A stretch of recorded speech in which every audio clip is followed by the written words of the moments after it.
প্রশ্ন উঠছে, তার কারণ ভোটের মুখে ইডির নোটিশে কড়া ছাঁকনি। 5 রাজ্যে ভোটের আগে সতর্ক অবস্থান ইডির। নোটিশের আগে সব দিক খতিয়ে দেখে তবেই সিদ্ধান্ত। নির্দিষ্ট সময়সীমার মধ্যে মামলা শেষের নির্দেশ। লক্ষ্যমাত্রা বেঁধে দিলেন ইডি প্রধান রাহুল নবীন।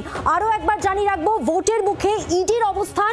ইডির নোটিশে কড়া ছাঁকনি। 5 রাজ্যে ভোটের আগেই একেবারে সতর্ক অবস্থান ইডির। নোটিশের আগে সব দিক বিবেচনা করে তারপরেই সিদ্ধান্ত। নির্দিষ্ট সময়সীমার মধ্যে মামলা শেষের নির্দেশ। একেবারে লক্ষ্যমাত্রা, ডেডলাইন বেঁধে দিলেন ইডি প্রধান রাহুল নবীন। বহু মামলা বছরের পর বছর ঝুলে থাকায় প্রশ্ন উঠেছে, তাই একাধিক প্রভাবশালী অভিযুক্ত জামিন পেয়েছেন। এই সমস্ত প্রশ্নের মুখে পড়তে হচ্ছে বারবার ইডিকে। সেই কারণেই এই কড়া অবস্থান। সরাসরি কথা বলবো, আরো স্পষ্ট করে জানবো। আমাদের সঙ্গে রয়েছেন আমাদের প্রতিনিধি রাজীব চক্রবর্তী। রাজীব, ইডির এই অবস্থান কি তাহলে ইডির ভাবমূর্তি রক্ষা করার জন্য খানিকটা?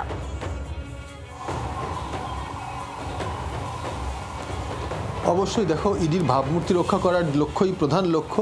তবে এক্ষেত্রে একটি বিষয় রয়েছে, তাহলে যেহেতু 5 রাজ্যের নির্বাচন আসছে, ভোটের প্রক্রিয়া শুরু হয়ে গিয়েছে, সেক্ষেত্রে এমন একটা বক্তব্য, এমন একটা নির্দেশিকা এমন সময় আসছে, সময়টা খুব গুরুত্বপূর্ণ।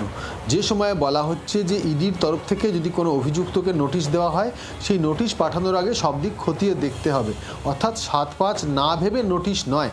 যে অভিযোগ বিরোধী রাজনৈতিক দলগুলি তারা বারংবার করে থাকে, আমরা দেখেছি রাজনীতির ময়দান থেকে দেশের সংসদ সব জায়গায় ইডির বিরুদ্ধে, কেন্দ্রীয় যে তদন্তকারী সংস্থা তার বিরুদ্ধে রাজনৈতিক পক্ষপাতিত্বের অভিযোগ ওঠে। এমনকি দেশের সর্বোচ্চ আদালতেও ভৎসনার শিকার হতে হয়েছে কেন্দ্রীয় এই এজেন্সিকে। এখন এই এজেন্সি তাদের ঢেলে সাজানোর কথা বলছে, এবং ঢেলে সাজানো এই অর্থে যে সেক্ষেত্রে নোটিশ পাঠানোর ক্ষেত্রে কোনো অভিযুক্তকে বারবার বিষয়টি দেখতে হবে, অর্থাৎ তার সংযোগ রয়েছে কিনা, কতটা অভিযুক্ত, এবং সেক্ষেত্রে প্রকৃতই কিছু পাওয়া যেতে পারে কিনা, সম্ভাবনা কতটুকু। কারণ বারংবার রাজনৈতিক অভিসন্ধির কথা ওঠে। শুধু তাই নয়, যে কথা আজকে রাহুল নবীন তিনি এই গুয়াহাটিতে 3 দিনের তাদের ত্রৈমাসিক সম্মেলন ছিল ইডির আধিকারিকদের, সেই সম্মেলনে সেখানে তিনি বলেছেন যে 2025-26 সালে যেখানে দেখা যাচ্ছে যে তদন্ত চলছে প্রায় 500টা মামলা, অর্থাৎ এই 1 বছরে 500টা মামলার যে চূড়ান্ত সিদ্ধান্ত সেখানে পৌঁছতে হবে, সেগুলি আদালতের কাছে যথেষ্ট তথ্য তুলে ধরতে হবে।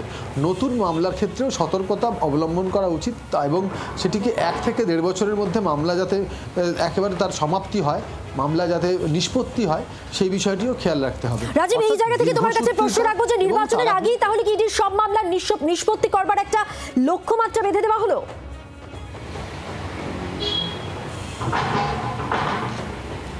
দেখো, যেহেতু বলা হয়েছে 1-1.5 বছর, সেহেতু এখনই নির্বাচনের আগে কি না, কিন্তু একটা বিষয় স্পষ্ট যে নির্বাচন 5 রাজ্যে আসছে, এবং বলা হচ্ছে যে তদন্তগুলো চলছে সেগুলিকে নিষ্পত্তি করো, দ্রুত নিষ্পত্তি করো, এবং এই নির্দেশ ওপর থেকে আসছে। অতএব বোঝাই যাচ্ছে এবং বলাই যেতে পারে যে এরকম একটা ইঙ্গিত কিন্তু এই বার্তার মধ্যে রয়েছে। ইডি, এই যে এনফোর্সমেন্ট ডিরেক্টরেট, তারা কেন্দ্রীয় অর্থমন্ত্রকের অধীনে আর্থিক দুর্নীতির তদন্ত করে থাকে। মূলত যে PMLA বলা হয়, প্রিভেনশন অফ মানি লন্ডারিং, অর্থ তছরূপ, একটা খাতের টাকা অন্য খাতে, এবং সেগুলি টাকাগুলিকে বিভিন্ন জায়গা থেকে বিভিন্ন জায়গায় পাঠিয়ে দেওয়ার যে দুর্নীতি হয় তার তদন্ত করে থাকে। কিন্তু সেই তদন্ত করতে গিয়ে যে মামলাগুলি রুজু হয় সেগুলির নিষ্পত্তির হার অত্যন্ত কম।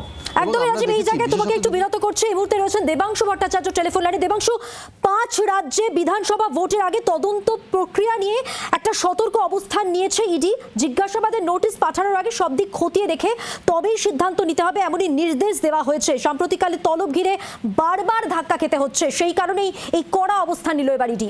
কি বলবে এই নির্দেশ নিয়ে? তার মানে এতদিন যে তারা নোটিশ দিতেন, সব দিক খতিয়ে না দেখে নোটিশ দিতেন, এই নির্দেশ এটাই প্রমাণ হচ্ছে। ওই জন্য নতুন বলতে হচ্ছে যে এবার নির্দেশ দিলে খতিয়ে দেখে নোটিশ দেবেন। আর ইডির যে কি লেজে গোবরের অবস্থা, সেটা তো বোঝাই গেল। যারা হাইকোর্টে 2 দিন হাইকোর্ট এক্সট্রা পিছিয়ে ছিল বলে শুনানি, যারা সুপ্রিম কোর্টে ছুটে গেছিল, সেই সুপ্রিম কোর্টে এতটা আর্জেন্সি দেখালো, এতটা তাড়াহুড়ো দেখালো, অথচ কদিন আগের ইয়েতে গিয়ে আরো 1 মাস সময় চেয়ে বসলো। যাদের এত তাড়াহুড়ো ছিল তারা 1 মাস আবার সময় চাইলো কেন? কারণ তারা তো নাকি মনে করছিল মমতা বন্দ্যোপাধ্যায় তদন্ত হস্তক্ষেপ করছেন, তারা নাকি মনে করছিল তদন্তে বাধাপ্রাপ্ত হয়েছেন, এত কিছু করলো, তাহলে 1 মাস টাইম দিল কেন? আসলে প্রত্যেকটাই পলিটিক্যালি মোটিভেটেড। আর আমাদের বক্তব্য 5 রাজ্যে ইলেকশনের আগে যদি তদন্ত দ্রুততার সঙ্গে বাড়াতেও হয়, তাহলে কি সারদা মামলায় যে হেমন্ত বিশ্ব শর্মা আসামের মুখ্যমন্ত্রী, আসামেও কিন্তু নির্বাচন একই সঙ্গে বাংলার সঙ্গে, তার বিরুদ্ধে কি ইডি এগোবে? কদিন আগে যিনি প্রয়াত হলেন তার সম্পর্কে কিছু বলতে চাই না, অজিত পাওয়ারের বিরুদ্ধে তো অভিযোগ ছিল ED, income tax ED, CBI, কোনো একটা এজেন্সি ছিল, তারা কি এগোবে? তো এবং শুভেন্দু অধিকারীদের বিরুদ্ধে যাদের নারদায় কেসে টাকা নিতে দেখা গেছে, সেটার কেসেও তো ইডি রয়েছে, সিবিআই রয়েছে, তারা কি এগোবে? আমরা কিন্তু কেউ জানি না। বিজেপি মুশকিলটা হচ্ছে কেন্দ্রীয় এজেন্সিগুলো সিলেক্টিভ দুই জায়গা থেকে, একটা হচ্ছে নির্বাচনের সময় দেখে তারা সিলেক্টিভ হন, আর একটা হচ্ছে কোন রাজনৈতিক দল করে সেটা থেকে সিলেক্টিভ হন। বাংলার মানুষ, দেশের মানুষ এগুলো ধরে ফেলেছেন, ফলে নতুন করে কি নির্দেশ হলো তাতে কিছু যায় আসে না। ভোটের আগে 5টা নোটিশ যদি পাঠানো, বাংলার মানুষ ফাইনাল নোটিশটা ভোটের রেজাল্টের দিন পাঠাবে বিজেপি হেডকোয়ার্টারে। ধন্যবাদ। বিজেপির প্রধান মুখপাত্র দেবজিৎ সরকার এই মুহূর্তে আমাদের সঙ্গে টেলিফোন লাইনে রয়েছেন। দেবজিৎ বাবু, ভোটের মুখে এটি নোটিশে একটা কড়া অবস্থান নেওয়া হয়েছে, যেখানে 5 রাজ্যে ভোটের আগে সতর্ক অবস্থানে নোটিশের আগে সব দিক খতিয়ে দেখে সিদ্ধান্ত এবং লক্ষ্যমাত্রা বেঁধে দেওয়া হয়েছে। তাহলে কি মনে হচ্ছে ভোটের আগেই ইডি সব মামলা নিষ্পত্তি করবে, সেই চেষ্টাই থাকবে? দেখুন, ইডি কি করবে কি করবে না সেটা নিয়ে কিছু বলার নেই। ভারতীয় জনতা পার্টি পশ্চিমবঙ্গের বাঙালি হিসেবে আমরা ভালো করে জানি যে চোর পুলিশ খেলা মানুষ ভাবে নিচ্ছে না, এই জিনিস আর দরকার নেই। আমরা বিপত্ত সোজাসুজি কোনো না কোনো লোককে ধরা হোক যারা এই ঘটনাগুলোর মাথা। এই নোট গোনা হচ্ছে, বান্ধবীর বাড়ি থেকে নোটের তাড়া বেরোচ্ছে, খাতের নিচ থেকে তাড়া বেরোচ্ছে, এই ঘরটায় হলো বেলঘরিয়া বেয়ালা থেকে এগিয়ে গেল কি পিছিয়ে গেল, এসব আমরা অনেক দেখেছি। আমাদের আর এ নিয়ে আগ্রহ কিছু নেই। আমরা দোষীদের সাজা হোক, যারা অন্যায় করেছে তারা জেলে যাক, আর যারা নির্দোষ তারা এই চোর পুলিশ খেলা থেকে রেহাই পাক। অনেক ধন্যবাদ। কথা বলছিলাম বিজেপির প্রধান মুখপাত্র দেবজিৎ সরকারের সঙ্গে। আরো একবার জানিয়ে রাখবো, ইডি যে কড়া অবস্থান নিয়েছে, যেখানে বলা হচ্ছে যে ভোটের মুখে যতগুলি মামলা রয়েছে তার নিষ্পত্তি করতে হবে এবং সেই জায়গায় দাঁড়িয়ে যথেষ্ট সতর্ক থাকতে হবে। গুয়াহাটিতে অনুষ্ঠিত ত্রৈমাসিক বৈঠকে সংস্থার আধিকারিকদের উদ্দেশ্যে ইডি প্রধান রাহুল নবীন এই নির্দেশ দিয়েছেন। একেবারে স্পষ্ট করেছেন তার বার্তা, দীর্ঘসূত্রিতা বরদাস্ত করা হবে না। 2025-26 অর্থবর্ষে তদন্ত অধীন প্রায় 500টি মামলা নির্দিষ্ট সময়সীমার মধ্যে শেষ করতে হবে। নতুন মামলাও 1 থেকে 2 বছরের মধ্যে নিষ্পত্তির লক্ষ্যমাত্রা বেঁধে দেওয়া হয়েছে। আর এখানেই প্রশ্ন উঠছে, তাহলে কি ভোটই লক্ষ্যমাত্রা বেঁধে দেওয়ার একমাত্র কারণ? বাংলার আওয়াজ, বাঙালির আবেগ, জি 24 ঘন্টা।